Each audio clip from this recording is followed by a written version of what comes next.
Kali ini kepo penting, pengen bagi sesuatu buat kamu. Apa ya kira-kira? Ya, kita bahas saat ini adalah etika batuk dan bersin. Tapi bukan gimana caranya, tapi kenapa alasannya.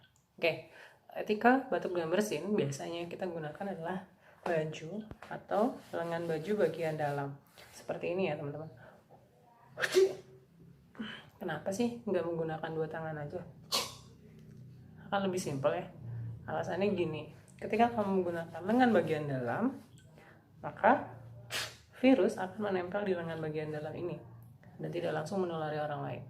Tapi jika misalnya menggunakan kedua tangan, nah, virus akan menempel di tangan kalian. Jika kalian langsung memegang sesuatu, nah penularan akan terjadi. Gitu. Apalagi tidak ditutup. Kebayang ya? Saliva kalian atau ludah kalian bisa mengenai orang lain. Seperti itu alasannya. Kalau menggunakan tangan, kehati-hatian kita adalah bisa nggak jamin tangannya dicuci dulu sebelum memegang sesuatu. Nah, jika itu kalian bisa lakukan, boleh. Tapi kita sarankan menggunakan lengan bagian dalam untuk mempercepat proses agar kuman atau virus semuanya menempel di bagian dalam baju kalian. Dan perlu diingat, lengan bagian dalam hampir jarang digunakan. Oke, terima kasih.